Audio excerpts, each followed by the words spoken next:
Hello, everyone, and welcome to episode 157 of D&D Discussions, the podcast for players and DMs alike, where we cover a wide variety of topics to help you with your games. I'm your host, Ryan Reeder, and with me, as always, is my good buddy, Ben Bumhofer. How are you doing tonight, Ben? I am doing pretty darn good. You know, it's funny because, anytime that I say something like that or that I'm like really super excited, it's kind of a tell of what's going to be happening. And, you know what? Why bury the lead anymore? Ryan, why am I so excited tonight? Because we have guests tonight, Yes, which we is do. always super fun. I'm very excited. This has been in the works now for a few months. And I'm very excited. One of the things we like to do on this podcast every once in a while is we talk about D&D a lot. We talk about TTRPGs, but sometimes we love to focus on specifically non-D&D TTRPGs, and we have the perfect set of guests tonight to talk about one of the honestly big ones with a lot of different systems. So I want to welcome both Charles and Tammie Ryan to the show. Thank you guys so much for being here. Yeah. Hey, glad to be here. Indeed. So Charles and Tammie work for Monte Cook Games, which many people probably have heard of in one form or another. They publish a multitude of games and systems now. They have their own system, the Cypher System. So I just want to take a moment. Let's let you guys introduce yourselves. Tell us a little bit about yourselves, kind of what your history with games and with Monte Cook Games specifically is. Yeah, you want to start? Sure. Hi, my name's Tammie, and I've been with Monte Cook Games since 2013. So it was formed in September of 2012 by Monte Cook and Shauna Germain after a Kickstarter that they held went wildly much better than they expected. Really, than anybody had at that point. Than anybody had, right. This was when Kickstarter was a baby. Mm-hmm. Was that the original Cypher System Kickstarter? It was the original Numenera. Yeah, original Numenera. Original And that was Numenera. an era when no RPG had done more than about $50,000. I don't even know if a board game had done six figures at that stage. But Numenera did about $500,000. And so it was like this huge explosion that I think kind of knocked Monty and Sean off their feet just a little bit and figured out, like, how are we going to do this? Right. Well, they brought me on board, and soon after that, we brought Charles on board, and then we brought Bruce and Bear and Sean, and we just kind of like bloomed out from there. But again, I'm the general manager, which basically at Monte Cook Games, my title could be whatever I want, right? Because we don't about titles, right? Oh, sorry, I said I apologize. We You're don't fine. give a darn about titles. Sorry about that. We basically tell people in their job, just tell us what you would like as your title. There are some other titles out there that might be more fitting, but like I do a little bit of everything. So I handle all of our accounting stuff. I liaise with our accountant. I manage our warehouse, which is local here to Kansas in Lenexa. I'm on the social media team and the marketing team, so I have my hands in a lot of our marketing products. I'm on the production team, so I'm always talking to different manufacturers and making sure that they have the information that they need. And then I'm on the leadership team, so I'm trying to make sure that we are always following the vision of Monty and Shauna and Charles, and staying the course. Yeah. So that's me. Mm-hmm. Yeah, because we're a pretty small group. There's 13 full-time employees at MCG, and then a really fantastic crew of like mostly teenagers and young folk that work at our warehouse, as part-time, packing up all the orders and fulfilling all of our crowdfunding campaign stuff. But otherwise, it's a pretty condensed group, and we have some members of our team, like Monty and Bruce and Sean, who like their job is one thing: design the RPG, right? And then we have other members of our team who are sort of wear tons of different hats. Tammie for sure, myself to a certain extent, and a couple of the others as we do different things. But yeah, but but also being a small team is that even though like so I handle the marketing side of things, like Tammie, I'm a co-owner of the company, and sort of help with operations, doing shows and events and stuff like that. But all of us are also very close to the games, right? So I started playing D&D in 1979 when I got the blue box basic set for Christmas. Yes. I can squeak it into the 70s because I got it for Christmas of 1979, and it was already playing by New Year's Eve. But continuously since then, and Tam and I go way back. We actually met in Shane Hensley's basement playtesting Deadlands about a year before it was first released. That's cool. Yeah, so we go back way back with gaming, and like right now we're both while neither one of us is on the design team as our primary really our job at all. Both of us are in Monty's playtest for Jewel in the Sky currently, so playing a big dungeon crawl that Monty's currently working on, right, and stuff. Yeah. But your history has mostly been in role playing. You had a brief foray into the real world. I'm doing air quotes, real world. But mostly you have always been with like your own company, Chameleon Eclectic, and then you were the brand manager for D&D, and you were working in England through Estevium, through their marketing program. So you've always sort of been that's correct. In the gaming world. Yeah, we moved to Kansas. We moved to Kansas here like 2012, I guess, was it? Something like that. It was 20, yeah. For a job that I took because I had my job in England. That job came to an end, and I was like, maybe it's time for me not to work in gaming anymore. And I took a job that was in this civilian world, if you will, and had that job that's what we moved here for. And I was like in it for like 15 months or something like that, and then sucked back in. So yeah, I've been in RPGs professionally since 1991, I think. Yeah. So I haven't been in RPGs that long, but I did get to work for companies like I worked for Last Unicorn Games, Wizards of the Coast, and I got to do some editing. Like with Wizards of the Coast, I did some editing for their D20 Modern series. Yep. So that's the other. We're both very good at editing and proofing, I would say. Yeah, we both have part of that as in our resume. Two strengths that we were able to also and bring. Then Ryan, I saw you shot something out of Blue Sky today about Matt Colville's. Yes. MCDM, which is a great little company. Matt's a wonderful guy. When we were at Last Unicorn, Tammie and I were at Last Unicorn, we were there with Matt Colville. He was the art director at Last Unicorn when we were there. So that's super cool because he's got quite the gaming background. Yeah, as well. Yeah, he is a sweetie. Yeah, he's a fantastic guy. Super smart. Yeah, I've been a huge MCDM fan for quite a while. With their very very good 5e content, and then branching into their own game with Draw Steel, and now Crows, which is in playtesting and such. So yeah, it's been really cool seeing. We like you said, we've kind of entered the era of crowdfunding, and it has enabled so many of these smaller, more indie type companies to really grow massively, expand their base, get way more coverage and visibility than they would have been able to pretty much at any other time of history. Yeah. I mean, I started in my own publishing company in 1991, and I came in right at the beginning of desktop publishing. So right off, like the people that were one small step ahead of me, people like, I just remember a couple of little indie publishers that I knew. Greg Porter ran a company, and I used to play the Morrow Project. And these were guys, like, you had to get somebody who could typeset your book for you and stuff like that, right? So when I came in, it was like right at the beginning, the very earliest days of desktop publishing. And then, but you still had, you still had to generate $10,000 to print run of books. And then you had to like get distribution, and all that was at risk until you could find distributors and so on.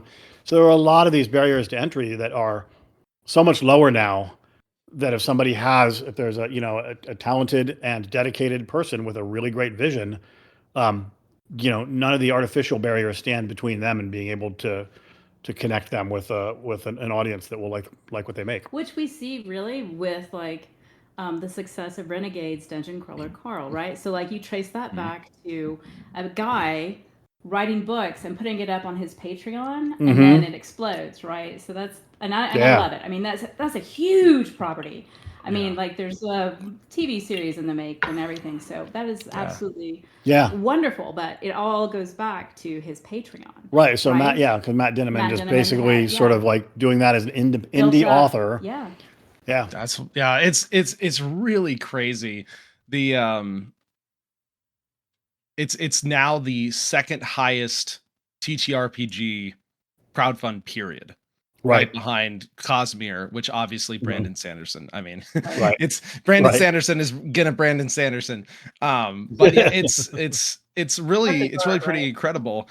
And I mean, honestly, too, these days, you don't even need to print. Like the just digital distribution was also something that just wasn't a thing, what, probably 10 or 15 years ago. Yeah. Well, I mean, So go ahead. I mean, it's funny you should mention that. Monte is such an innovator. Monte has like, wow. We'll have to talk Monte into coming onto your show, and you can talk about game design. But first of all, he has a it's not a blog. What's it called? Substack. A Substack, and you should absolutely follow it. He posts some wonderful things there about design. But he was doing PDFs before PDFs were cool. So this started with his company Malhavoc Press, and that would have been early 2003, 2000, Yeah. something like that, 2002, something like that. So it was right as PDFs were becoming in the marketplaces like RPG Now and Drive Through, which later combined. They were just emerging, but like people weren't doing that yet, right? And then he was a leader, one of the first to sort of really embrace break open. it. Yeah. And he took it further by like, embedding bookmarks and embedding links in it, making it easier and easier to use. Like that's one of Monty's one of the things that drives him is basically accessibility for everybody, making it as easy on the GM as possible and making it as easy to gather your group and play a game as possible. Yep. Yeah, and we're seeing that even more now with the rise of the digital tools, right? The D&D Beyonds, the Fantasy Grounds, the Roll20s, Foundry, Alchemy, Monte Cook Games has their own online tool system for the Cypher system.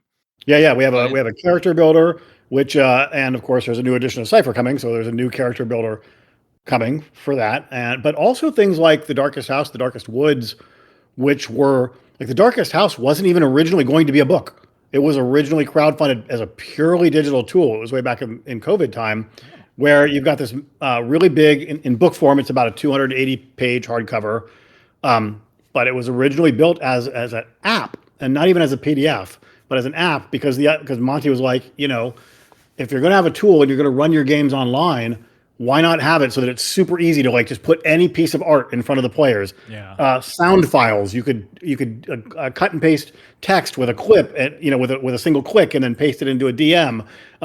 Play sound files, show maps, tagged and untagged, all this sort of stuff, and make it all like just a click away from the product. And at first he was like, "Is there a way to make a PDF that does all of this?" And we kind of played around with a whole bunch of different ways to use the technology, and basically said, "You know what this needs to be? It needs to be its own app." And that's what those two things are. They're the Darkest House and the Darkest Woods, two separate products. They're these big mega adventures, horror themed, that you can use with any game that you're playing. And they do exist in book form, and they're great in book form because we modified all those capabilities to support a book. But their original form was basically an app that you could pull things out and use in the digital space. And that's absolutely fantastic too, because a lot of what we're seeing now is just the incorporation of, tech onto the tabletop or, people playing remotely. Like my game is entirely over Discord because one of my players is in California. So, it gives us a chance to be able to do that. So just bringing people together through all the various means and everything is such a great step forward just for the hobby itself. Yeah, totally. And it creates so like, the stereotypical thing about your game is that like, well, when can we next not be able to get together because we're all too busy, right? But maybe not so much for mood. Yeah, indeed. But like particularly for standalone games, one shots, stuff like that, spontaneous games, 24/7, you can go online and find something. Yeah, it's pretty incredible, and that's a great shout, like the startplaying.games. Mm-hmm. It literal website built to encompass any Mm-hmm. system you want. Find some people, free games, paid games, like that Yep. just did not exist a few years ago, Yeah. and so it's really incredible how accessible things are compared to, well, if we don't live within 20 or 30 minutes of each other, Hmm. Mm-hmm. too bad. Right. Like Right. it's just Right. not going to happen. Yeah. Yeah. And now it's, oh yeah, one of my players is in California, one's in Washington, one is in Oregon. Like it's pretty Yep. incredible that it can be like that. So let's jump in. Let's talk a little bit about the games that Monte Cook Games does. And Mm-hmm. I mean, I think we would be remiss if we didn't start with Numenera and the Cypher system itself. Hmm. Yeah. Yeah. Well, I mean, Cypher System gets a new edition this summer, and it just changes to Cypher. So I've actually it took me a long time because of course we've been working on this for I don't know 18 months, 2 years. It's taken me a long time, but I finally got to the stage where I stopped saying the Cypher System and start just saying Cypher. It's But hard. yeah, it is hard.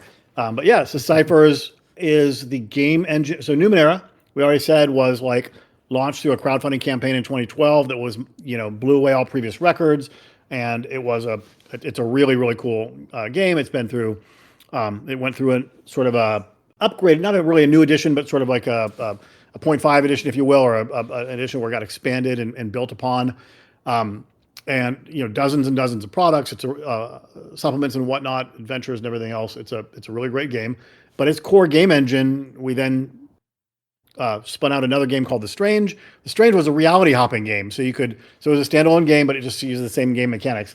But you could in The Strange you could find yourself in medieval world or a fantasy world or a science fiction setting or anything like that because it was very much a sort of a reality hopping game. And then once that happened, we realized, well, if the game engine supports all of this, why not just have the game engine that you can do whatever you want with it? And that's what the Cypher System rulebook lets you do. And that's I don't know, that's 2014, so it's 12 years on, something like that. Yeah. Um, and so yeah, it gets a new edition this summer. But other games that we have made, Old Gods of Appalachia, the Magnus Archives RPG, Tidal Blades, they all operate off of that game engine. But then we also do things like Stealing Stories for the Devil's Dandy Dogs, No Thank You Evil, different games that are for different audiences, have different play styles, very, very different rule sets. Invisible Sun. Invisible Sun. I was going Yeah. to say Invisible Sun. Yeah, you'll see commonalities between them in terms of the sort of the design directives, the idea that how they're made to be super easy to run and super easy on the GM, but they often have custom systems designed to get a particular effect in play. Sorry, I've got a cat has just jumped on my lap. This is Sky. Sky, you want to say hi? We Nice always meow. love seeing Thanks very much. He's cats. there. I Yeah. say both Ben and I have cats because Yeah, cats are the best. I've got And- two literally just right next to me right now, so I'm in the same boat. Yeah, this is Ah. Sky, who is the sweetest kitty, and then over there is Gigi, who is not the sweetest kitty. That's always how it goes when you have more than one. That's right. That's right. Yeah. Yeah, so we make a pretty big variety of games, and they run from like No Thank You Evil is a game aimed at families with kids as young as like 5 years old. It's designed, built from the ground up as a kids game, so it's not a grown up game that's been made simpler. It is a game that's designed for the way kids want to play games and sort of the world that they're in. Although it's a lot of fun for grown ups as well. And then at the other extreme, you could go to Invisible Sun, which is an extremely rich, complex, deep game that is optimized for lengthy campaign play with lots of intertwining plot lines and subplots and huge depth of player involvement and Very very character driven and whatnot. So we'd make this huge range of products. Yeah, and like I said, Cypher's getting a new edition this summer, so we're gearing up for that. Very, very excited for that. It's really funny because I originally found Monte Cook Games through 5e. If you guys remember Arcana of the Ancients, yeah, there was a 5e edition of Right. that too, and that's just a year or two after I had started. and I was like, "Oh, look, there's third party things. What are these things? I can Right. grab other stuff that's not official to add." Mhm. I literally have my Beasts of Flesh and Steel book over on my bookshelf Yes. right now. That was one of my very first entries um, into the world of 5e third party Mhm. publishing, besides Kobold Press, which Mhm. is another big one that's also been around for quite a while. So that's legitimately how I found that and learned about the Numenera Mhm. and Cypher and all those sorts of things. So it's really funny that it's kind of come full circle in that respect. Yeah. Yeah, yeah. So we've done some 5e stuff, like you say. Beast of Festus and Steel, Arcane of the Ancients, Planebreaker is another one. Um, uh, and then we've kind of moved away from that in more recent years to things like the Darkest House, the Darkest Woods, and also like the Weird, which are, System yeah, they're made for agnostic. whatever game you're playing. They're Whatever. designed to make the game that you're playing better no matter what it is. Um, and so we make a couple, I don't know, 3, 4, 5 products sort of in that category that I think are really great products, like the types of Absolutely. things you put on your shelf and you will use them for years. And I always like to mention, if you would like to have a game that can also provide additional security for your home, you should invest in Tallus. That's Tolus, Tallus, and you can get that in Cypher or in 5e. And this book weighs like 4 or 5 That's pounds. 6 This is pounds. Oh like gosh. Yeah. it can be used as a weapon, or you can read it at your leisure. Yeah, it's But it's actually the campaign that Monty wrote when he was working on, was it on third edition. third Yeah. edition, right? Yeah. Oh, wow. So like this Because campaign, Monty was one of the third edition Yeah, designers he at was a lead Wizards. designer on third edition, right? yeah. And so he was running So like Chris Perkins and all those Andy guys. Collins This is and Andy yeah. Collins, Andy. These guys were all playing through this, over at Monty's house while they were developing the rule set, basically, or not developing it, but refreshing it. Let's Yeah, say. yeah. Yeah. And so then Monty published that in 2004, I think, but then MCG did the yes. 5e version and a Cypher System version at the same time. I guess probably about 6 or 8 years ago, but it is a classic, dungeon fantasy style book that details this big city and all these dungeons underneath it and this Like- gigantic spire that hangs over it and whatnot. In the It's a dictionary, next to the word tome, yeah, there should that's just be a right. photo of Tallus. It's 672 pages. Oh my And goodness. also there's links to another couple hundred pages of supplementary The digital number material. of organizations and NPCs, and so when we did this product, this was before Dom worked for us, and I was doing a bit of proofreading, and I was like, oh my gosh, all of these NPCs, all of these, like, are you kidding me? So Yeah. it's a lot. I mean, like the information that came out of this man's mind is astounding. So really putting those editing skills to good use then. Yeah. Yeah. Yeah, and the thing that brought us on board with MCG, Tammie originally and then me shortly thereafter, was that we'd known Monty since we were at WotC back in 2000 or so. And Monty was running that campaign at that time. And I have to confess, I was a little jealous because most of my friends were in his campaign because he actually ran multiple parties. He ran 2 parties full time. Wow. So he ran Tallus 2 nights a week for several years with 2 different parties, but all in the same campaign. And I did get to play in 1 or 2 one-shots that he ran once or twice. But yeah, it sounded like I think it was a really, really cool campaign. And I think pretty sure Sean and Bruce both played in the campaign. Sean and Bruce, yes. Yeah. Who are now with MCG as our designers. That's really great.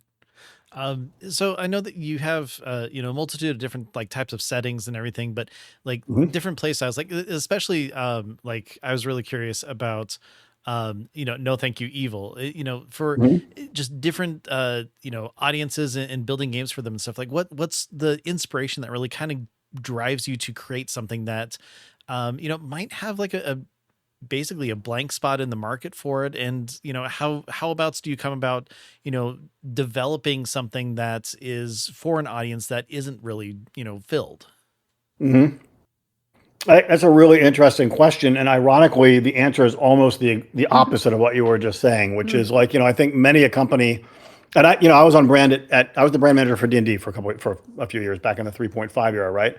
So like I sat in meetings and we would sit down, and I'd sit down with Liz Shue and Bill Slavacek and a couple other people from design and brand and whatnot, and we would talk about like where are the holes in the market, what products should we make that the market would want, and whatnot, and make our plans for the next 18 to 24 months and so on. But that is not how MCG does it. MCG is we're one of the, as far as I know, the only company, certainly one of the few of any size where we do all of our design in-house, 100%. We don't. Very, very rarely do we bring a freelancer on board to 99% of our design is done. Like if we're doing something out of the house, it's usually a mentorship, or it was in the very, very early days. Yeah, or some of the things like we had a little bit of help from like Jonathan Sims did some work on some stuff for the Magnus Archives, things like that. There's a good reason to bring up Eric Campbell, and they did some work for us for It's Only Magic. It's Only Magic. Yeah, so that's why I said 99%. Yeah, but we are principally it's all done in house, and all of the ideas come from the design team. It's what they want to make. So nobody in marketing said the market demands more books about dragons. No. Design team, make a book about dragons. Instead, the design team says this is the cool thing that we want to make next. So and this happened a long time ago, actually. So we actually, I wasn't on the leadership team or anything at this point, and Monte and Shauna and Charles were having a meeting, and they said, can you join us for a minute? And they were like, we're thinking about this game, and it has to do with a title that your daughter said, and so you can cut this out of the podcast if it's super boring, but I'm about to tell you a story. So we like stories. we do like stories. The name of this game, No Thank You Evil, came from my daughter Olivia, whom Ryan has met, and I wish she were here. Unfortunately, the poor thing is backpacking across Europe right now. Let's all feel sorry for her. Right. Because the story is from when she was 1, and now she's now 22. Yeah, 22. She's also MCG's social media manager, and I do legitimately wish she's here because she's very well spoken and knowledgeable about the brands that we hold. But anyway, so they bring me into this meeting, and they're like, we're thinking about making this game for kids, and a long time ago you said that Monte could have this title. Is that still true? And I was like, absolutely, it is yours. Yeah. And I would like for Charles to very quickly, if you could, tell that story about Olivia's. Yeah, it was like when she was 1 year old, and I was at WotC at the time, and WotC had a daycare on site. And this was, this is Seattle area. Well, this is Seattle. This is where Amazon is. This is where Microsoft is. This is like this big tech hub and whatnot. Yeah. And so not only did we have an on-site daycare, but it was a very shishi. It was so posh. It was a very, right. Yeah, 100%. So I'm bringing Olivia in every day to the daycare. And one of the things that's true at that daycare is that, when the kids are fighting over a toy or whatnot, and they're yelling, no, then the teachers will correct them and say, we don't scream no, we say no, thank you. And so, of course, that meant that all these 1-year-olds would instead fight over the toy, and they would yell, no, thank you, at each other as loud as they could. I had gone to the Fred Meyer, which is kind of like it's a chain in the Pacific Northwest. That's kind of like a super Target or something like it's a like supermarket. A super Target, right? Because it has groceries and dry goods. So Olivia's sitting in the little seat of the shopping cart. And I'm going through, and I happen to be in the electronics section, and I was like buying DVD ROMs or something like that, because this is the era that was. For those of you who don't know what that is, look it up. Google it. Right. And then over on the other side of the aisle was this giant wall of TV sets like they have in the electronics section, showing off the TV set, and they're all showing the same thing, and they're showing clips of like that 2004 X-Men movie or whatever it was that whenever that was, right? Yeah. And so there was like it, and they're all the screens are showing this. And Olivia, I'm looking over here at the one side of the aisle trying to find the precocious child. Yeah, I'm trying to figure out what DVD ROM to buy over here, and she's looking at all these screens, and she goes, "What that man doing, Daddy?" Because that's what she said every time that she wanted to know what was going on. And I looked over there, and I had this. I looked up. I see these guys in their yellow tights and whatnot, and I'm having this Terminator moment, right? Like where like this menu comes up with all of these. I think I could say, well, okay, so they're superheroes and they have powers that no, that's not going to work. Okay, well they have secret identities. That's why they wear these costumes. No, that's not going to work. Okay, they're mutants, and no, that's not going to work. And then finally, I just sort of said, they're fighting evil deer. And I went back to shopping for DCP. Good answer, And she though. was quiet for a minute. Yeah, she was quiet for a minute, and then she like screwed up her face and she shook her finger at the TV and she went, "No, thank you, evil." and then we were out one that evening. Night, either that night or the very next yeah, night. like we were out with Monty and a few other friends at Yeah. our favorite Mexican restaurant. Yeah. And I thought the story was hilarious. So just like I did earlier, I had Chaz tell the story. And I know Monty loves designing games. And at that table, I said, if you ever design a kid's game, I hope you name it No Thank You Evil. You have it free of charge. And I give it to you. Yep. And so it came back. It came back full circle. Yep. That's wild. Yep. So No Thank You Evil with Monty and Shauna basically. Oh, and my gosh. So Shauna has a degree in, I believe, psychology, and she may hold other degrees, but I know for certain psychology. So when she developed this game, she did a very deep dive on what is best for people who are colorblind. What is best? How is information presented best to children at this age group? If reluctant somebody readers, autistic, if somebody has a reading disability, dyslexia, whatever. So like she did a whole lot. Now I'm not saying that everything is accounted for in No Thank You Evil, but a lot of things are taken into account, and it's made to be as accessible as possible. Right, and because one of the things there's three. Yeah, do you want to the 3 character sheets? With different levels of complexity, right? But what I was actually going to get at is how, with adults, if you got an adult who's colorblind, right, and they're 32 years old, right, they have lots of coping mechanisms. Mm-hmm. But if you've got a kid who's colorblind, that can be, and they're 5 years old, right, and they are presented with a game, and they can't play the game because they can't see the same things other people are saying. That's just know that. Yeah, they don't have a mechanism for working around that, and so they might not even it's have a the stumbling words block to explain why they can't. Why they're having difficulty, right? Exactly. And so it's a game that is built for starters from a kid's sort of imaginary landscape. So the Storia setting it really plays into what kids really enjoy. Mm-hmm. And then on top of that, then you strip away the elements that would make it difficult for a kid who's a reluctant reader, trouble with math, maybe on the spectrum, colorblindness, or any other thing that might create a stumbling block that makes it hard for kids to get into things.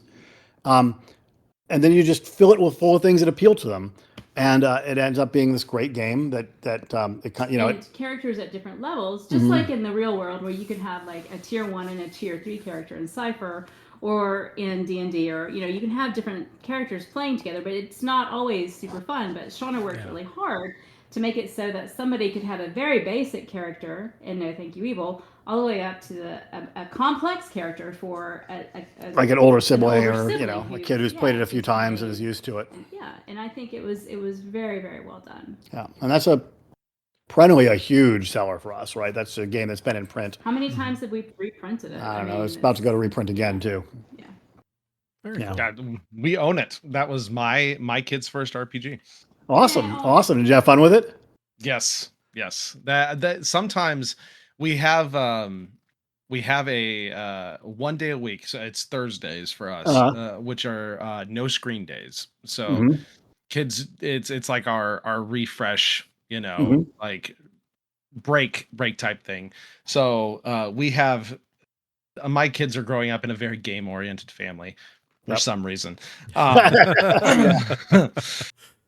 Never know why. But so they will usually, when they wake up, they just go play games mm-hmm.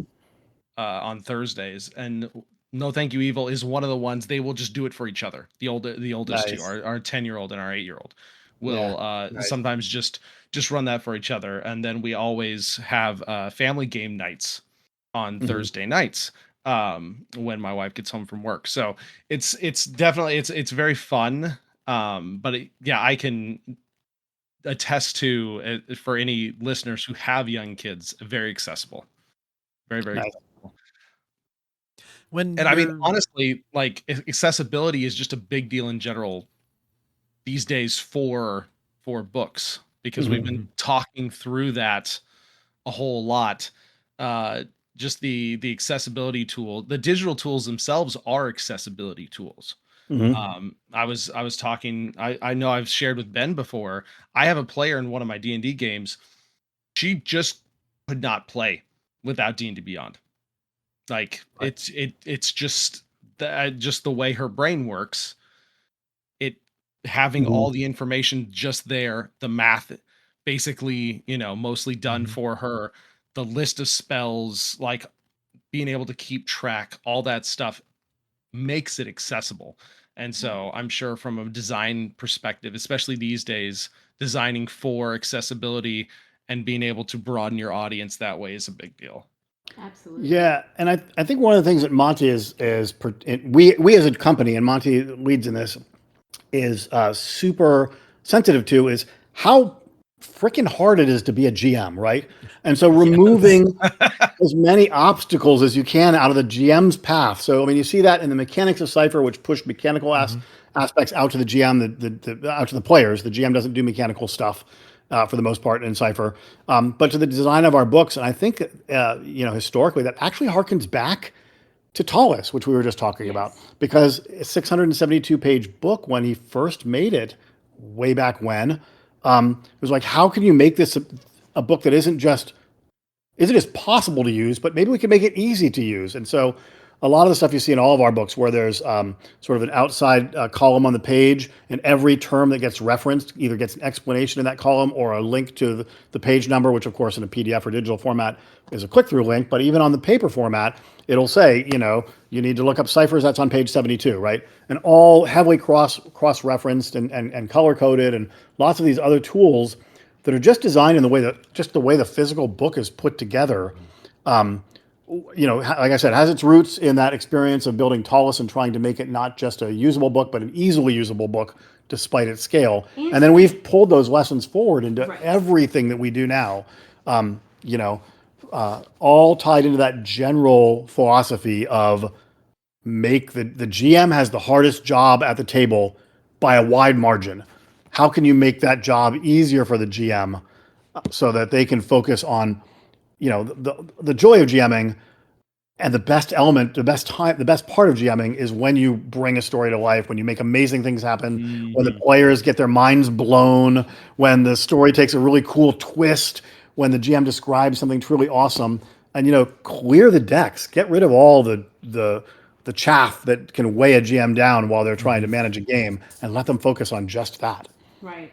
And you'll see that throughout the books, but especially highlighted in the Numenera starter set or the Cypher System starter set, which we'll have to do a new Cypher starter set. But, I was a big proponent of cheat sheets, right? Because if I'm in the middle of a story, if I'm the GM and I'm in the middle of, we're all telling a story together, I don't want to stop for even a second if you're describing to me this wonderful way in which your character is attacking or defending or taking this really great heroic action. I don't want to have to think about did they make their target number, right? And so we'll include a cheat sheet that basically outlines everything that you need to know right there in front of you. We have lots of decks of cards that do the same thing, draw a creature and you don't even have to think about the special effects or anything. It's all there, and you can turn the art toward your players, and you have everything about that character written on the back. So I mean, and I know lots of companies do this, and I love it, and I say keep going, because that is, making the story the focus for me is absolutely that's the gravy. Yeah. Do you find it challenging to kind of balance and play test by, using, more player-based action and onus on them versus having it, more focused on the GM? I don't. That's a design team question more than that. I mean, although we do get involved in playtesting, but I think that, to be honest, the people that are going to break any game or find the flaws or find the weak points in any game system are the players, right? Yeah. Right. You know, True. so- And that's because we're playtesting right now. We're playtesting Jewel in the Sky. Monty's running it for 2 different groups. Charles and I are in one playtest, and half the company is in one playtest, the other half is in another. And I mean, we're finding little things. Monty's making notes, other people are making notes, but by and far, it is. Cypher is let's all come together and let's tell a great story. And it kind of goes back to like Your Best Game Ever, right, which is a book that we wrote with. We took in a lot of advice. We have a lot of advice in there from lots of people in the industry to just say, what can we do to make this the absolute most fun that we've had just every time, instead of it being once a year or something. Right. Essentially, the idea of the system gets out of your way so you can play the game. Yeah. Yep. Exactly. Type thing. Yep. And part of it is system for sure, but part of it is also technique, and it's also what the system encourages, right? Right. Yeah, it's always yes and no but. Yeah. Right. Yep. So I wanted to talk a little bit about some of the more unique systems. Numenera is very fantasy. D&D very fantasy. Obviously, you've got some you got some things like Spelljammer or something in the D&D. Neon Odyssey, we've talked about that a few times. That's bringing the space opera and stuff. But primarily, when you think D&D, you think fantasy. When you think Right. Numenera, you think fantasy. I wanted to talk a little bit about Stealing Stories, Magnus, and Old Gods, because those are very different from what your classic D&D would be. So I wanted to start with Magnus first. Like, how did you get it? Because for those of you who don't know or haven't heard of Magnus before, Magnus Archives is a podcast, a very highly produced story podcast. It's not actually an RPG. It is literally a short form story, usually 20 to 30 minutes. They did like over 200 episodes. And it's kind of a horror themed podcast, but it all takes place in this same universe with this overarching institute called, the Magnus Archives. And so you guys took that and actually turned it into a game. Yeah. So, I mean, I think the actual roots to that, I think, probably go to Old Gods first, because Old Gods was before that. Right. Old Gods, also a horror anthology podcast, but with a different sort of setting. And that was a case where, the creators of that podcast, Cam and Steve at Deep Nerd, they were interested in an RPG happening, and they'd had something sort of begin with some other company. It wasn't working out, and they kind of sort of put some feelers out with some people that they knew, and they had a mutual friend with, particularly with Shauna. It was somebody that several of us knew vaguely, but Shauna was actually closer to, and said, "You guys should talk." And then, well, and Shauna and I was a Patreon backer of Old Gods and also the Magnus Archives. Had been forever, and so when this came up, Shauna and I were like, "Yes, please, heck yeah!"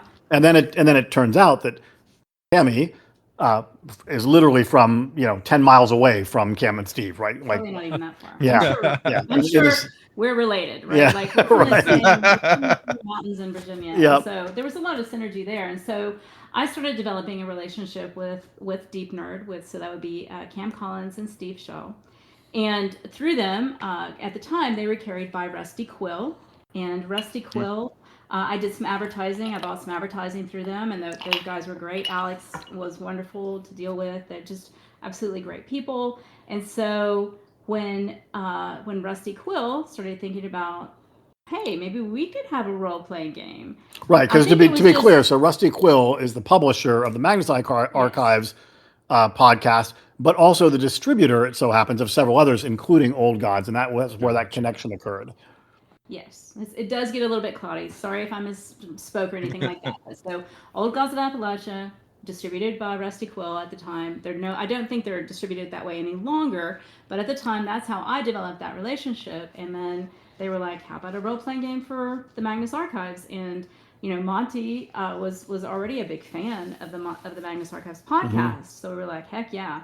And one of the most brilliant things that Monty and the design, so Monty Cook, Bruce Cordell, Sean Reynolds, Shauna Germain, and sort of part-time Dominique Dickey, they're all on the design team, and they basically take these properties and they dive into whatever it is. If it's a book, if it's a board game like Tidal Blades, if it's a podcast, they just listen and listen and listen. They really pick up those nuances, like what is really going to make this game seem like you're in that podcast world, right? Yeah. So they will take the Cypher system at the time, or the new Cypher, and they will say, well, we'll have our base system like it normally works, but then we're going to add in a stress system like we did for the Magnus Archives, because there's a lot of, just if you've ever played Cthulhu and you know about the the psychic damage there, The sand system. the sand system, exactly. You're going to have something that sort of deals with all of that pent up mental stress that you're gonna build. And so that's what they do. They basically do a lot of research. They dive into it, and then they put these modifications on top of Cypher that really make it feel right for whatever property they're working on. Right. And so two things. I'll just quickly say Dom is part-time on the design team, not a part-time employee. Full-time employee, but part-time on the yeah. And again, we're a design-led company. We have so many of our own ideas, mostly coming out of the design team, that are the things we want to make. So when we are approached by a company that has an IP that would like to see an RPG made, which happens, on a somewhat regular basis, they often come to me or to Tammie, because we're sort of on the business side of things, and then our first thing is, we'll take it to the design team and see what they say. And the design team, their answer is going to either be not interested, or let me look into it and see if it sings to me, or hell yeah, I love that. That would be great to make a game for. And it's really only the things where you get that second or third response from, where they're like, yes, let's pursue this further. And it so happens both in the case of Old Gods and the Magnus Archives that were right. And I can't think of anybody right now that I personally know in the world. Shauna writing Old Gods was like a match made in heaven. Yeah. Because her voice, she's so lyrical. And Monty being the lead on the Magnus Archives role-playing game, that was just a match really made in good heaven fits. too. Really, really good fit. So there are times we get pitched properties and it's not a match. Oh, frequently, yeah. No, or it fizzles out. So it's not like we've done every property that has come to us. Yeah, not by a wide margin. I think it's the ones where we look at it and say, wow, this we could really make this thing. It would be so cool, and where the designers want to work on it. I mean, that's the number one thing. You're always going to make a better product if you're passionate about it. Oh, definitely. Yeah, 100%. Everybody's at MCG, but I can't speak for anybody else other than myself. But I think this is true for the designers, right? Like they want to be doing what they want to be doing. We made this company to do the things we want to do, not to follow a marketing plan, or not to follow a business plan, or follow a trend or whatnot. Nobody at MCG is grinding out words or images. They're all making the thing that they're inspired to do and want to do. Yeah. It's so cool. Like I think that's honestly like the dream, right? Is the design led versus the marketing led. It's not necessarily oh God, we must capitalism. It's like, let's make a cool thing, and hopefully other people will also like this cool thing we made because we were excited about making it, and we made it super cool. Yeah. It's like, what's hot right now? The Labubu's. Let's make the Labubu RPG game. Right. Yeah. But also, it's not really much of an issue in our universe, fortunately, because gamers, I think, in general, are very sensitive to it. But as AI, large language models and AI art come about, and fortunately, there are not very many companies that are interested in dabbling in that. But for those of us that are sitting here, we're like we have too much in our own heads that we want to get out and bring to your game table. We don't why on earth would we waste any of our time having a machine invent that stuff, right? That's right. Exactly. That's right. Yeah. Yeah, it's the That's idea right. of, I want to make the art. I want to do the fun stuff. Yeah. You can do the spreadsheets. I'll do the creation, Right. Yeah. Exactly. Yeah. One of the other things I like about Magnus too, that it there and you can get it in a few games, but it's not the norm, is the modern setting. Mhm. Um Modern setting is not something you see in a ton of Mhm. games. But it's not even just modern setting, it's like real life modern setting. So like in Magnus, I obviously I've never been to or lived in the UK. I would Right. love to go sometime, but as you're playing through, like when I was playing in a Magnus game, we're talking about real streets. We're Mhm. potentially talking about real businesses. We're talking about real cities. Yeah. It's very similar to I one of my like I just love Vampire. That's Uh-huh. one of my favorite things. But with Vampire, it's very much the same thing. I'm playing in a, and it's hilarious because Ben is here because I have some really good friends in Phoenix. We're playing Phoenix by night. Uh-huh. So, but all of that stuff is real. Like I Mhm. could show Ben the map of our Vampire Phoenix by Night game, and he'd be like, "Oh yeah, I know that. I've driven by Right. that." And it's so like there's just something special about that type of game that you just Mhm. don't get very often. Yeah, and the crazy Yeah, thing and is I'm one of the characters in the game too. It's just right. mind blowing. So You're just there. Yeah, and I mean, Magnus, like you say, is set very much in the real world. And just for people that don't know about it, it's the Magnus Institute sort of catalogs reports of strange and eerie things that happen. And of course, it turns out there's connections between them, and then it connections to the people that are doing the cataloging and everything else. But it's all episodic about little, or starts off being very episodic about little weird events. And I think there's an episode. I think it might even be the very first episode of the entire podcast called Anglerfish, and they It is describe. the first episode. Yep, they Yes, the describe first episode. this scary thing that's lurking in a particular alley in Edinburgh. Well, Kate, our marketing manager, lives in the UK. Really good friends and friends of the company that live in Edinburgh, and like they know that exact alley that was called upon by the things.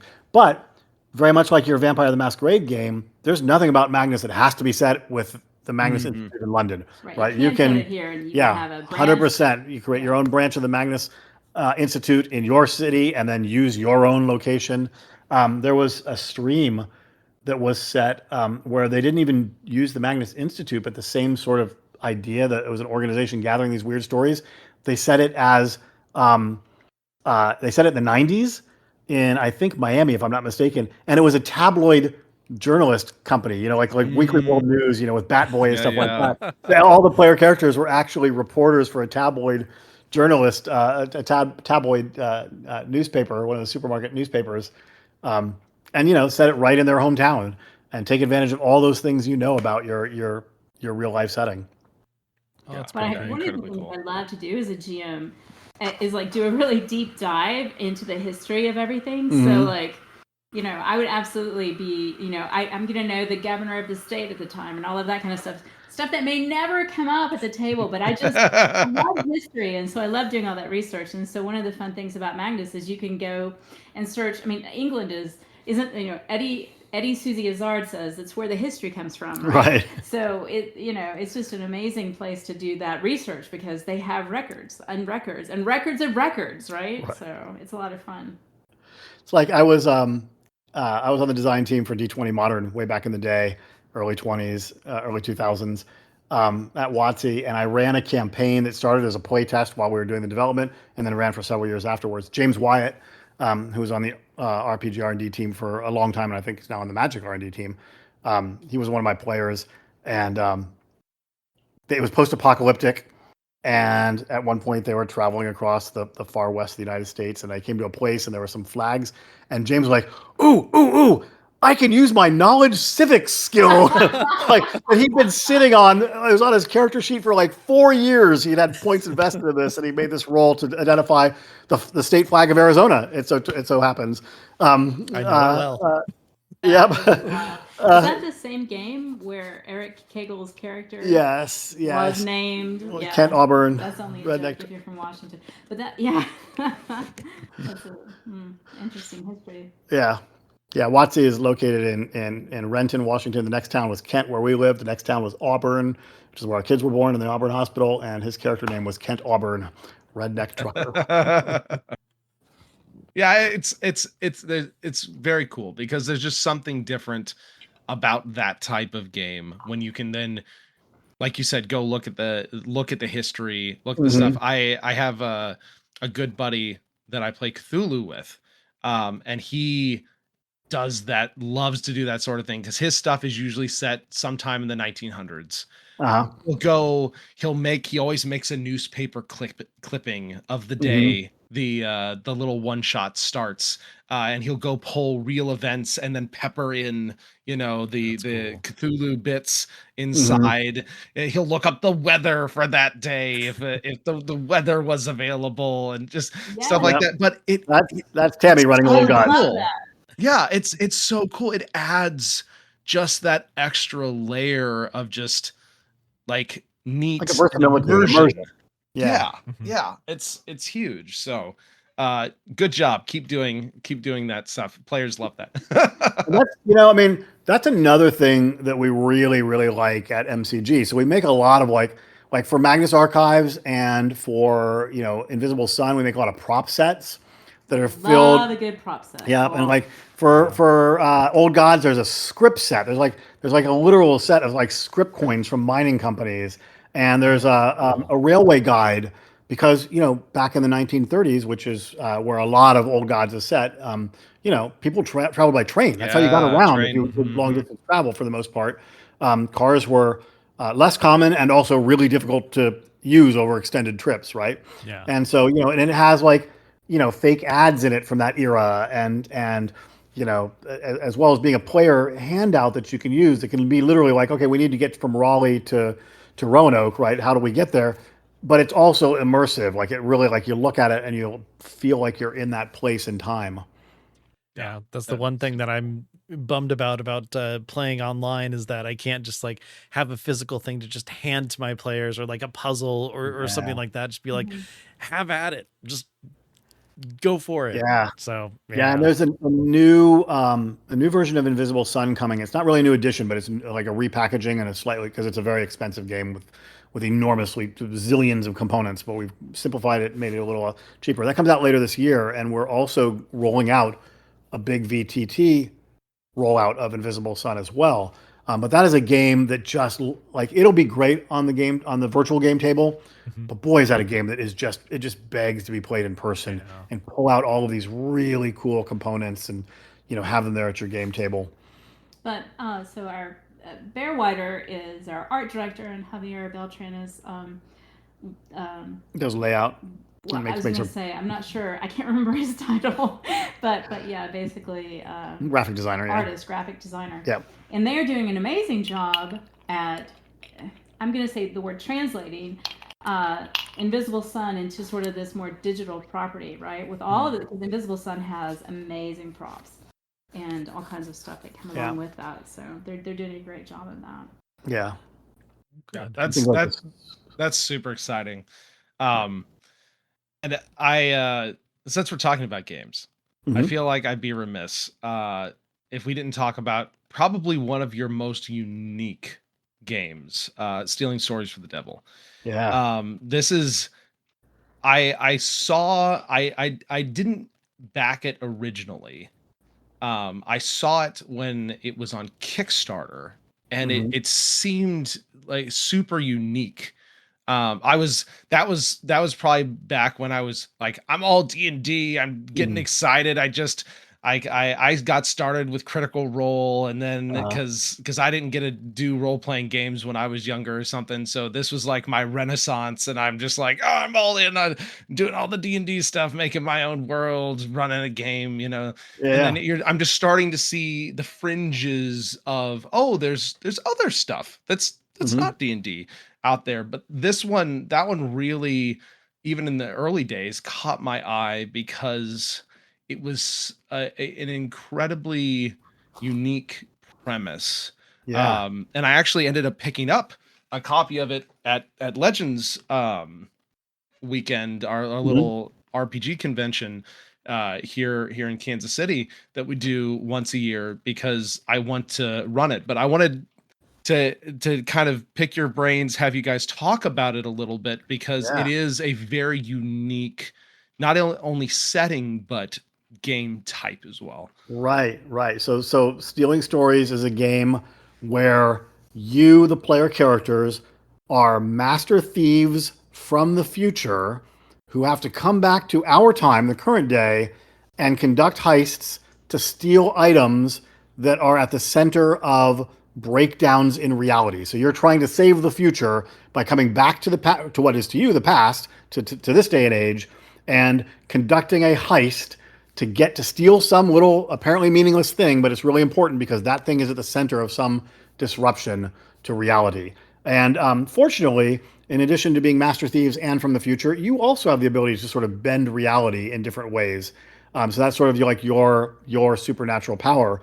But what is so that's a cool setting and all, but what makes it really unique in terms of gameplay, as you say, is that it is 100% zero prep. Like you cannot prep for it as a GM. Because it's conducted in 3 acts. Right, right. And so the first act the starts with the GM sitting down to the players and saying, "Okay, your heist is to steal this fountain pen that belongs to a business executive," or whatever, right? So you put forth what that key is, and then you just start going back and forth, and the players will say, okay, well, we're going to steal it from when he's in his office, and then the GM says, okay, well, his office is at the top of a 30-story office building, and the players say, okay, well, we're going to do it by getting up through the air vents, and the GM says, okay, well, in order to get to the air vents, you'll have to get past security on the first, and you kind of go back and forth, and you starting with the only known thing beforehand, which is characters, but you bend reality in different ways. So yes, it's not the same character.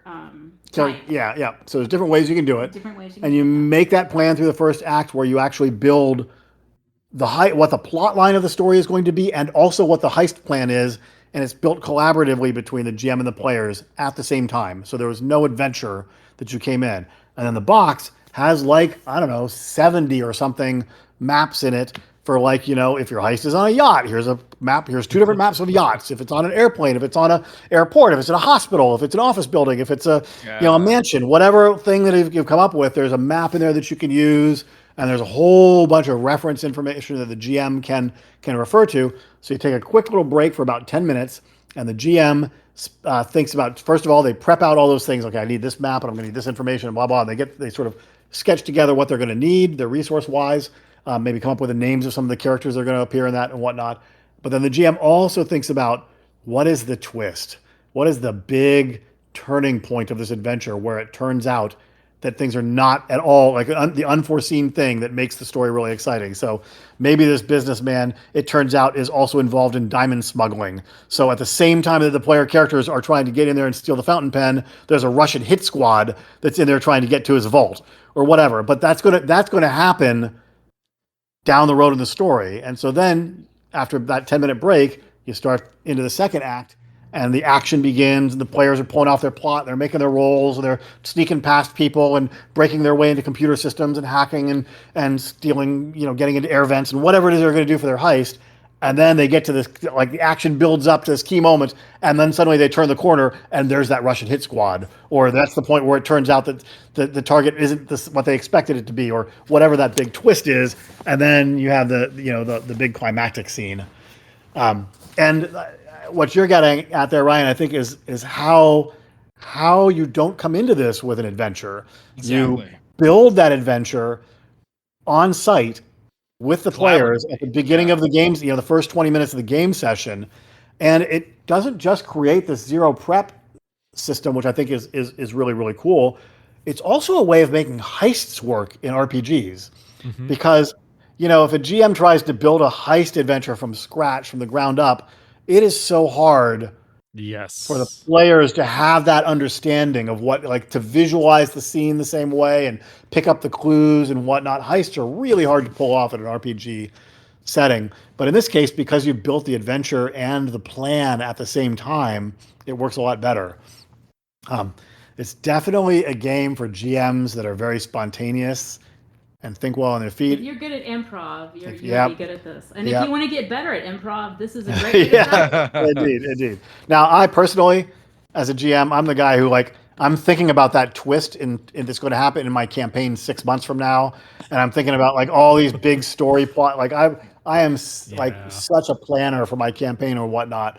That like for me, when I run Stealing Stories, I often feel like I thought of the clever idea about 10 minutes too late. But oh, that would have been a great idea if I'd thought about that 30 minutes ago. But if you're a GM that thinks on their feet, and I mean, some GMs just really love this game. I mean, it shines and it is so fast paced, and inevitably, right, huge laughs at the table, really exciting times. There was Jeremy Tolber was running. Like, if you ever get a chance to play at his table of Stealing Stories, I highly recommend it. Yeah, and he was running at Gen Con one year. Yes. And they took a little bio break in the middle of their game session, and he had actually set it up that the thing that they were heisting was at Gen Con. And well, that's and fun. so they came back to the table, they start playing, and then one of the players is like, okay, well, I'm going to go into this back area, and Jeremy's like, well, you can't get there, you have to have a special an exhibitor badge or whatnot. And the player was like, you mean like this one? And he pulls out an exhibitor badge in real life. Pulls out an exhibitor badge. It was Tammie's exhibitor badge because when they took a bathroom break, the player went over to Tammie's. Your badge. And I was like, why? And I was like, okay, I'll do anything for a game. Yeah, well, that's where the other unique mechanic, the lying portion comes in, right? Yep, that's the bending of reality element where the characters, some of the characters, Tammie was saying there's different ways they can do it. Some of the characters so for you're as a player character, you can bend reality, and it always works. That's one of the key elements of the mechanics. It's always going to work, but depending on how much you're bending reality, you may get some feedback. There's consequences, right? So if you're going to make it so that like this rusty lock opens easily when I hit it with a hammer, and when I hit it with a rock or whatever, like that's an easy lie, right? Like that's a very sure, absolutely. We could all believe that could happen, no problem. But if you're going to say at exactly that moment, lightning strikes the power plant and the entire city gets a blackout, that's a huge lie, right? And your character might kill themselves or badly injure themselves by telling that lie to reality. Yeah, but there's some people that lie to the environment by making that lock all rusty and about ready to break. There's some characters that lie to people by saying, well, right at the moment when I wanted to sneak past that guard is when he got a text message and looked at his phone. And there's some people that lie to the past and sort of say, somebody forgot to set the alarm that day. So they have different ways that they can use it to sort of, like you say, bend reality. There's even more intrigue because it involves a spaceship and there's an arc story to the whole thing about why reality is breaking down and why the devil is in the title of the game. Yep. Yeah, and so that's the whole. You can run this as a one shot, but you can. There is technically an overarching campaign you can run it as. Yeah, 100%. Yep.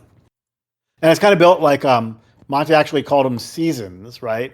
So it's like a TV show where like a campaign will likely be about a dozen heists that get you to a certain point, and that's a season of Stealing Stories, just like a TV show.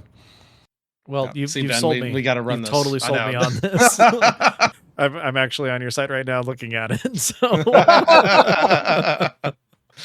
nice. Yeah, one, I love to improv, and two, I need to get better at it. So there you go. Sounds like fun. Yeah. So just to kind of bring things in for a landing a little bit. Since we do talk a lot about D&D on this show, what would be your advice, or what would be your the pitch, I guess, for a D&D player who might be looking for something else, or a game like this, or maybe wants to try Cypher or something like that? How could they relate to it, or what would you tell them to say, hey, would be cool, you want to try this out?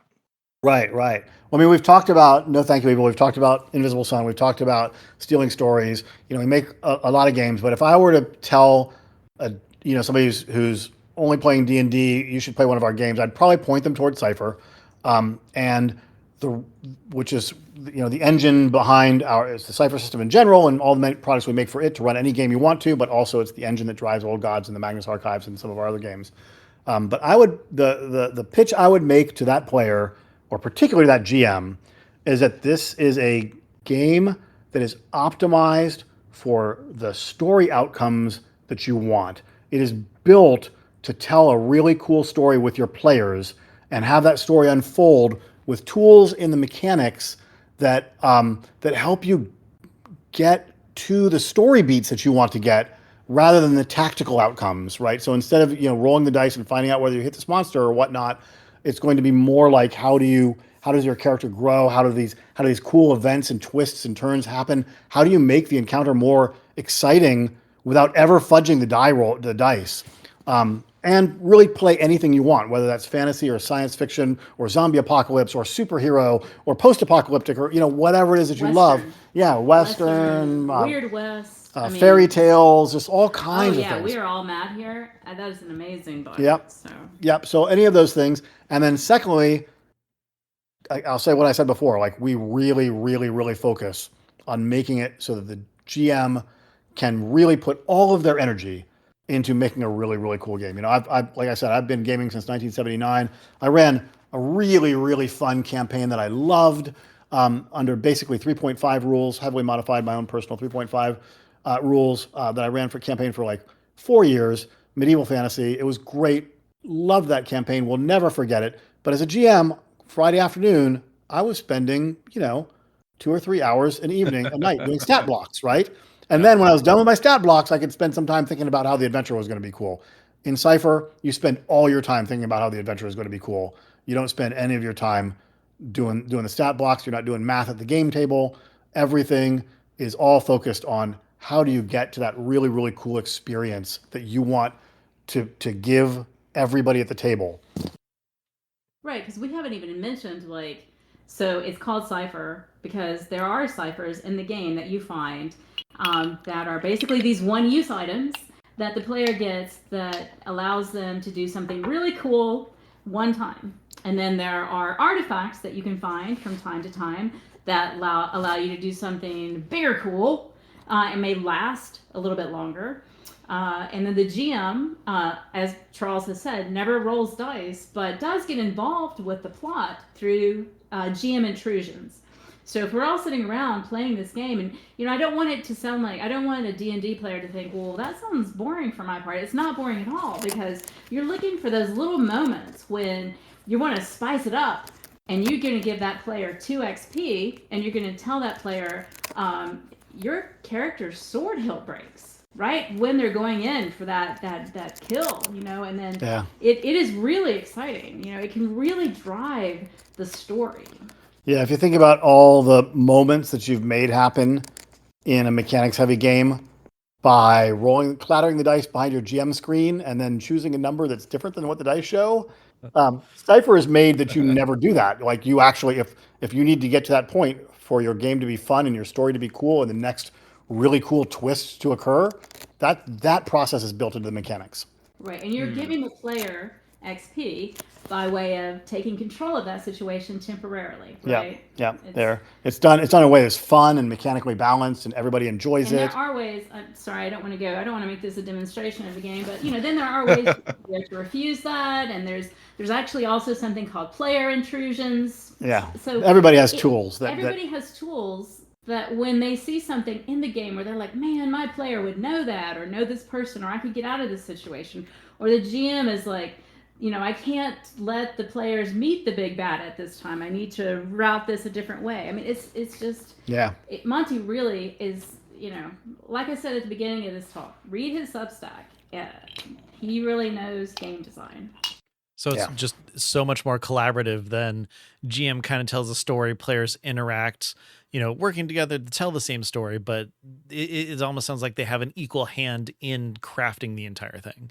Yeah, 100%. And also things, even again, not to go into a big demo, but there are ways that you can optionally take a character arc for your story. And you say, well, part of my backstory is I'm looking for my long lost brother or whatever.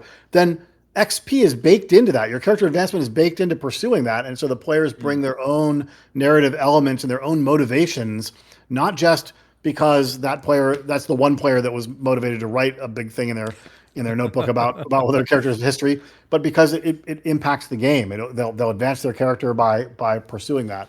So there's all these lots and lots of different mechanisms in there, all designed to create that sort of story-based, narrative-based experience that you want to have while still being mechanically balanced, engaging mechanically, and fun for everybody, and most of all, super easy on the GM.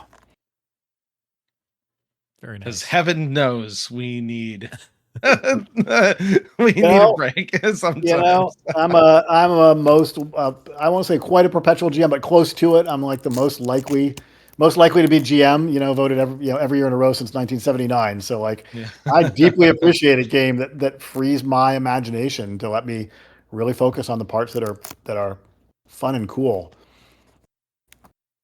Well, that sounds super fun. I know I've experienced it a few times. I'm looking forward to trying Numenera out one of our RPG weekends. Yeah. But yeah, Magnus, the GM intrusions, hey, I'm gonna make your life a little bit worse, but I'll give you XP for it. Yeah, more interesting, let's say. Yeah, and so it's very cool. It's very, very cool. Um, well, I know we've been talking for a while. I just oh god, thank you guys for coming on. It's just been an absolute treat to just get a chat back and forth with you, just about the industry and about the games and about Monte Cook Games in general. Um, I want to make sure that I give you guys a little bit of time.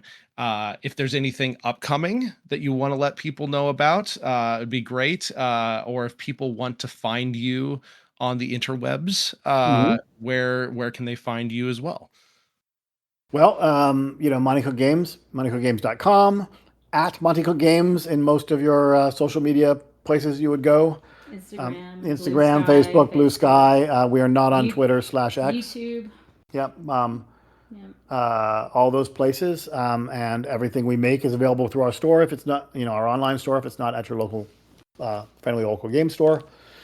We're doing Yeah. some upcoming events with Tabletop locally. Yep. here. Yep. So yeah, local If to. you're local to Kansas City, come join us. If you're a GM, especially, Yep. we're going to be hosting an event on the 20th of June. Is that right? Well, that's a GM only event, but Right, that's what I'm saying. the 20th August, 22 August, Saturday 22 August will be a launch event for Cypher, because that is the big thing when That's the big upcoming thing. Yep, is the new edition of Cypher, which launches with a Cypher character rulebook on Wednesday the 19th of August, and that brings the new edition of Cypher into being. Highly backwards compatible with existing stuff. So if you have existing Cypher System stuff or you're interested in checking it out, you won't be throwing money down the drain. 90%, 98% of what makes an adventure or an encounter work in Cypher System is exactly the same in Cypher. So all the existing campaign setting and adventure and creatures and all that sort of stuff is all pretty much forward compatible. But yeah, we're really looking forward to that. It's one of the biggest. We've been around since 2012, and we've had some pretty big game launches over the years. But this will be one of the biggest things we've done in the history of the company. Yeah, that's awesome. I mean, cool. new additions are always very, very exciting. Yeah. And you also just wrapped up a crowdfunding campaign, Mhm. correct? Yeah. That's called Jewel in the Sky, and it is a gigantic dungeon delve for Cypher, and it's interesting in two ways. For the content, this is what Tammie and I are currently playing in that Monty's running under playtest, and Monty mentioned that there's two groups from MCG that are playing it, and the reason is that it is a fantasy dungeon. However, from the science fiction side, it is a planet that has been identified where there is weird stuff, and there was a sort of a secret base put on this planet to investigate this weird stuff, and then that base is gone silent. So from the science fiction side, you can be sci-fi people coming to this planet where they were looking for this weird mineral, kind of, if you could think of like the unobtainium from Avatar, sort of a Yeah. mineral that causes things to defies gravity.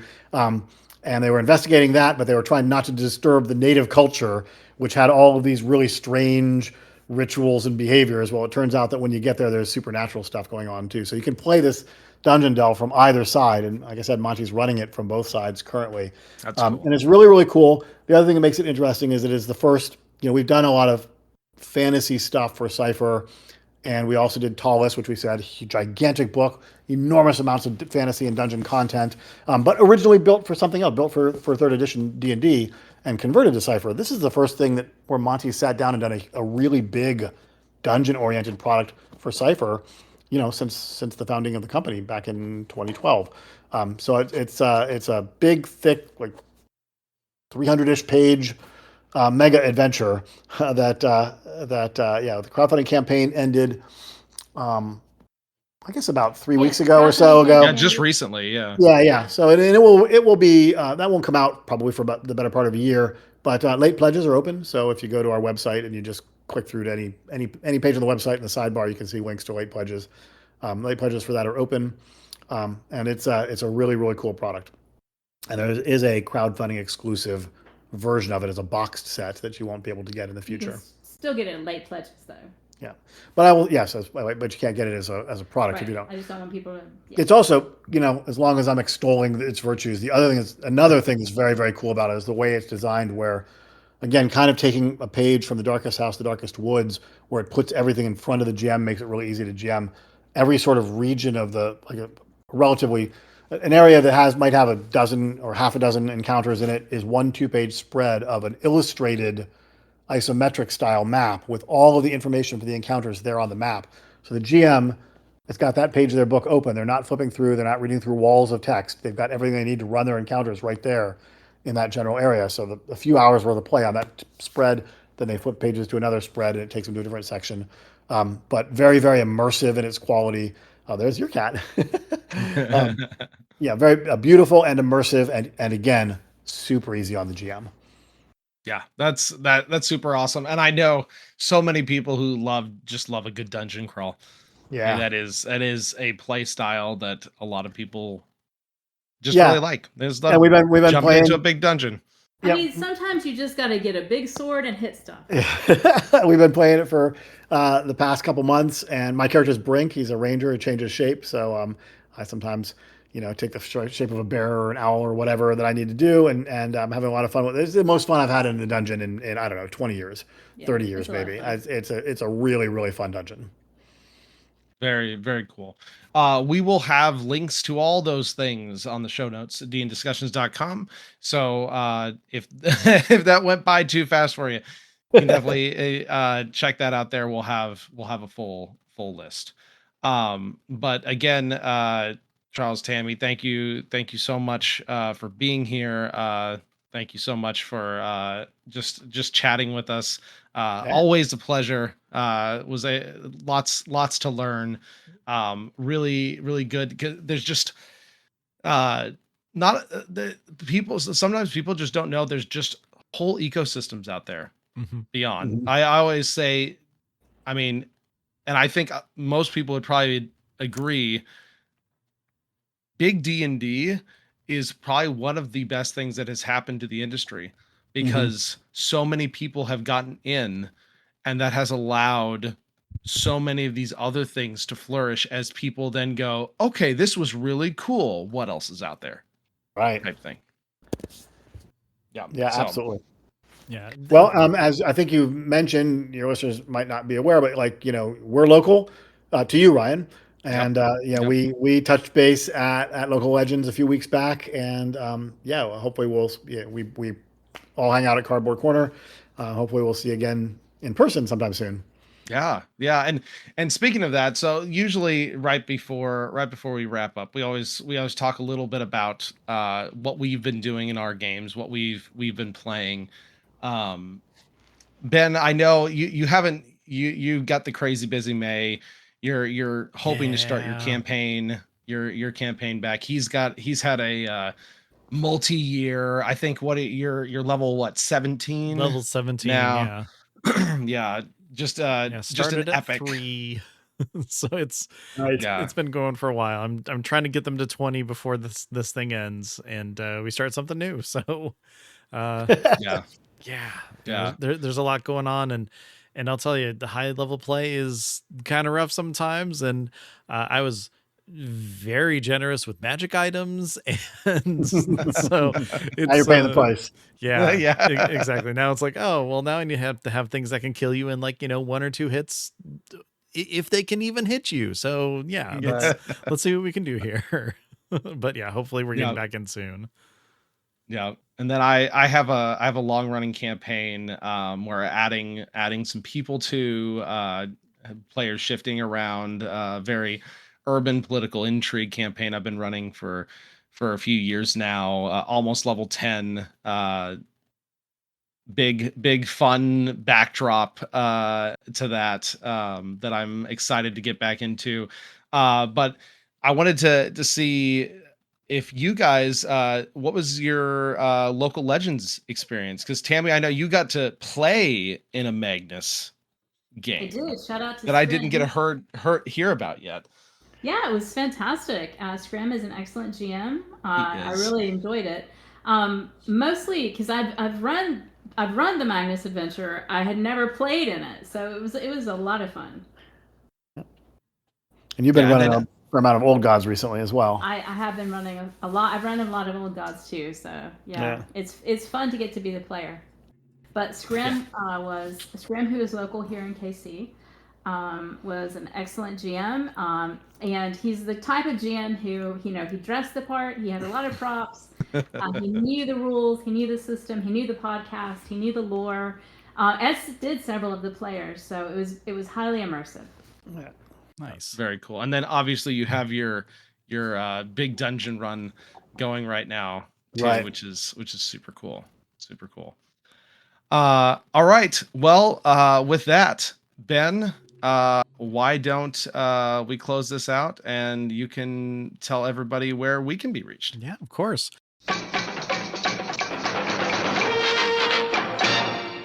Hi, editing Ben jumping in here really quick. So after we finished recording, Charles and Tammie gave us a wonderful gift to give to all of you, our listeners. They gave us a coupon code for $10 off anything at the Monte Cook Games online store. Now, this coupon can be used once per user and it expires in a year. So that's going to be like May 20th of 2027. So, hop in, make sure you, take a look, buy something awesome. I already used it. It's great. The code itself is 4EFXESKY-D in discussions. We'll also have that listed out on our website in the show notes for this episode, but definitely take advantage of that. And again, Charles and Tammie, thank you so much for, helping give to our listeners. Everybody enjoy, and back to me, who is unaware of this gift, closing out the show. So one of the things that we've been pushing is our Discord channel. You can find a link to that on dndiscussions.com. Just click on that, join our community. We've got a bunch of great people there, talking, laughing, having fun, sharing stories, asking advice, asking questions for the show. It's a lot of fun. I always recommend that. Also on dndiscussions.com, you can find a link to our Blue Sky accounts. There's at DN Discussions for the show. Ryan is at TBK Zord. I am at Ben Bumhofer. And of course, if those are kind of too public, you just want to send something privately, you can always email us. Send that to dndiscussions@gmail.com. Again, it's basically the show's name everywhere you're trying to look. We try to make it very simple for you. As for other things, I'm on an actual play podcast called +5 to Hit. So if you want to take a listen to that, we're on our 3rd campaign, kind of running around doing stuff. Newest episode actually dropped today.